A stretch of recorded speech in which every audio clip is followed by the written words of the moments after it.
Achtung, the Vox of YouTube. It's me again, your pal Anani, here with you today to talk more about the budget, technology, and other, what I call, setup items for Victoria 2. This is the kind of stuff that you want to organize before you hit start. What it's going to include is your budget, your technology screen, and your national focuses, among other things. Spain here starts with a bad budget. They're not making much income. One of the major things about this game compared to its predecessors, well, Victoria 1, is that you can't just set all your taxes to 100 and set your tariffs to 100 and just leave everything forever and never have any bad repercussions. That just simply doesn't work anymore. Most importantly is because needs are somewhat harder to actually get now.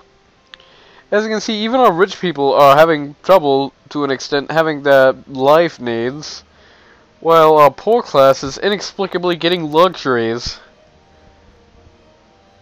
Yeah, I don't know how that works either.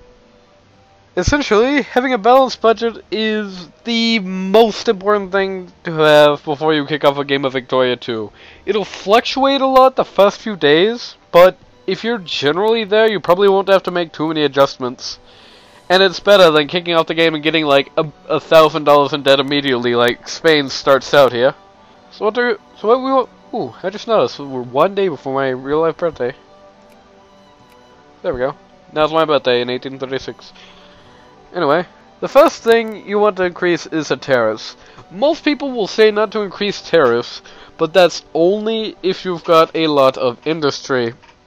They'll also say a lot of other things, but sometimes it's most of the stuff that people will tell you based on budget is based entirely on the concept of, one, you're getting enough raw food out of and raw things out of your province that you basically don't need anyone working them anymore, and you can sustain just on imports and what you've already stockpiled. Two, that you're already pretty well industrialized. And three, that you can take care of any potential revolts that could pop up.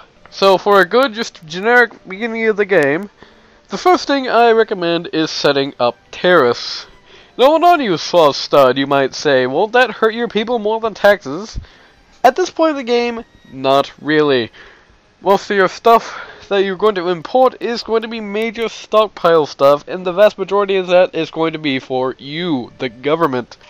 Our populations will not get that badly hindered by tariffs, because for the most part, each country starts with just about enough to make their life needs, but eventually your people will start getting uppity for actual everyday and luxury needs, as consciousness rises mostly.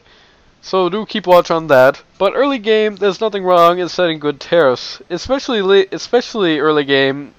If you can afford to have a lot of tariffs at 0% tax, then go for it by all means. It goes against everything the forums will tell you, but trust Kaiser Nani on this one. If you're not very industrialized at start, go with tariffs. Set them off when you start getting more industries, especially if you're kind of lagging behind on technology. But these can really save you because they bring in ridiculous amounts of money. The second thing you want to do is adjust your taxes. Now, basically, don't tax the rich. I'll say that one again. Don't tax the rich. Ever, ever, ever, ever, ever, ever.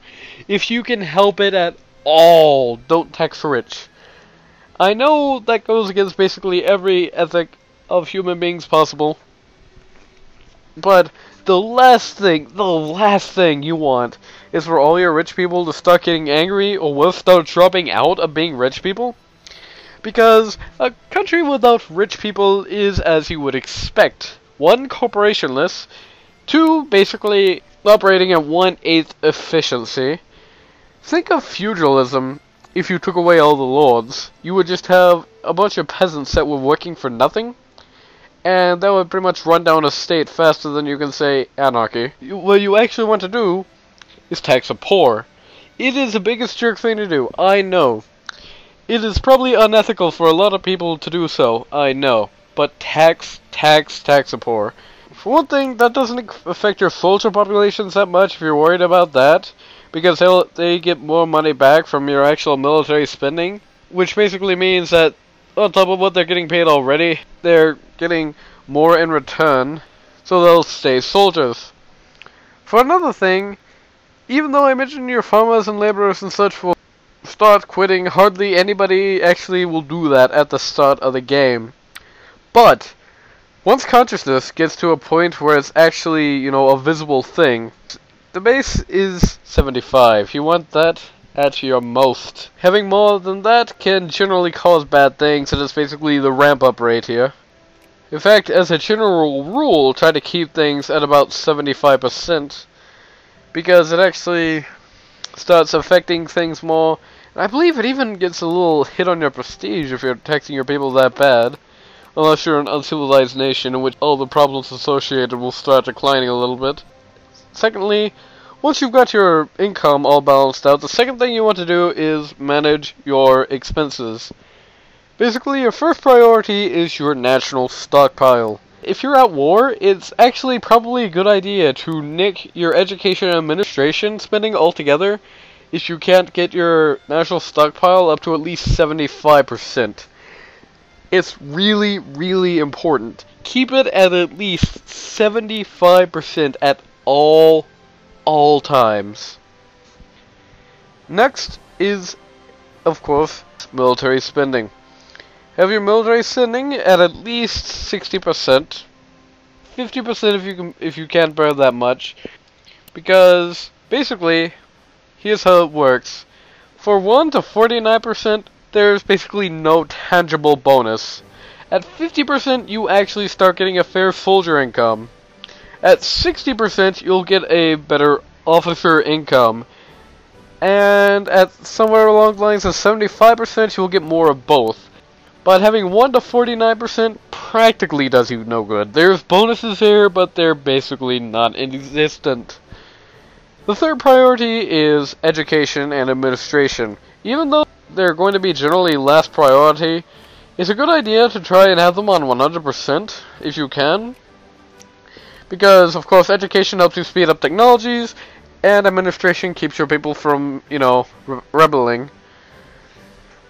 At the very least, keep it at what the game recommends it at 50. There we go. Now Spain has a fairly well-balanced budget.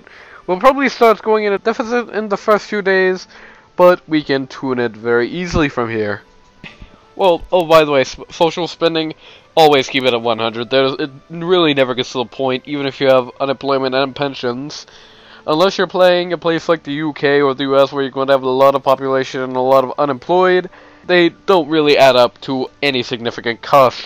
Anyway, there's one last part of the screen that's good to take a look at, and that is your debts. As you can see, Spain is already pretty bad in debt, owing 2,000 to her own banks, 1,000 to the UK, Netherlands, China, France, and 700 to Prussia. Interest will start draining from your daily budget, and that's a bad thing, because if you have a lot of debts but you never pay them off, eventually interest is going to kill you. However, luckily, if your national bank has money, it can also invest in other countries here, where they themselves will have to be under the burden of their own interest. Unfortunately, we're just selling to ourselves, so we're basically money for nothing. Oh well. And that's all for this week, folks. It ended up such a doozy that in the end I had to end up cutting it. Among the 12 I added throughout this production, that I cut out as well. Unfortunately, due to a house divided coming out, my seminar on technology isn't so new now. But, at the end of it all, I'll end a little addendum to say what's been added into a house divided. It's not really that much. So, good night, folks.